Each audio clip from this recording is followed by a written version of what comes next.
सुप्रभात बच्चों। आज हम हिंदी गद्य के दूसरे पाठ का अध्ययन करेंगे, जिसके लेखक हैं श्री रामवृक्ष बैनीपुरी जी। उन्होंने बाल गोविंद भगत पाठ किस विधा से लिया है? रेखा चित्र विधा के द्वारा चित्रित किया है। इसमें मानव मूल्यों को और शारीरिक चेतना की जागृति की है।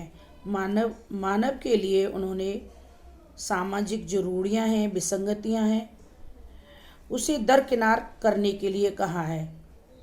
बाल गोविंद भगत बड़े ही साधारण जीवन जीने वाले व्यक्ति थे। वे कबीर को ही साहब मानते थे। भले ही मजले कद के छोटे गोरे चिट्टे व्यक्ति थे, वो गले में तुलसी की माला बेडौल पहना करते थे, रामपथी तिलक लगाया करते थे और उनके आदर्श बड़े ही उच्च हुआ करते। उनके गीतों की जो तान थी वह बड़ी ही लय और गति से चला करती थी। धीमे धीमे उनका गायन होता और धीमे धीमे वह स्वर ऊंचा उठता चला जाता, जो लोगों के मनों को स्वयं ही सम्मोहित कर लेता, अपनी ओर आकर्षित कर लेता।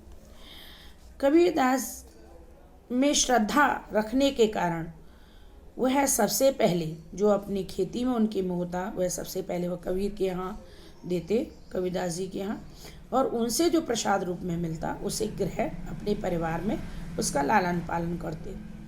उनका पुत्र था, वो शारीरिक रूप से बड़े ही कमज़ोर था, जिसके कारण से वह उसके साथ वह बड़े ही विनम्र और प्रेम से उसका लालन पालन किया। उनकी फिर पुत्र वधू हुई आई तो वह भी बड़े ही अच्छे विचारों की कन्या थी।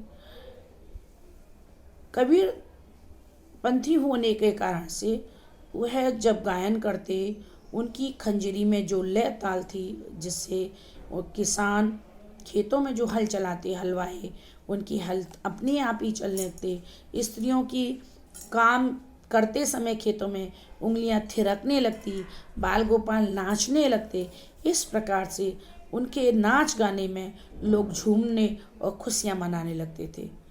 साधु की पहचान केवल पहनावे से नहीं मानी गई है। किससे मानी गई है? उसके आचरण से मानी गई है, उसके व्यवहार से मानी गई है।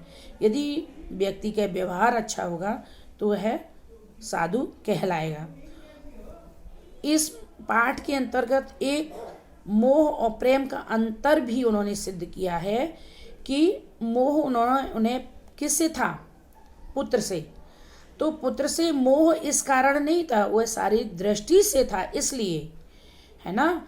तो इसलिए उन्हें मोह की संज्ञा दी गई, अपितु उन्हें सभी से प्रेम था। वह उनकी छोटी ही अवस्था में उनकी पुत्र वधू विधवा हो गई, तो इसलिए उन्होंने उसके भाई को बुला करके उसकी शादी के लिए प्रस्ताव उनके लिए रखा है कि इसका पुनर्विवाह किया जाए। ये इस प्रकार से उन्होंने ये सामाजिक रूढ़ियों को तोड़ा और हमें चेतना हमारे अंदर जागृत की कि मनुष्य को सही उचित कदम उठा करके हर समय समाज के साथ चलना चाहिए और समाज को एक नया रूप भी प्रदान करना चाहिए। ओके बेटा, ठीक है।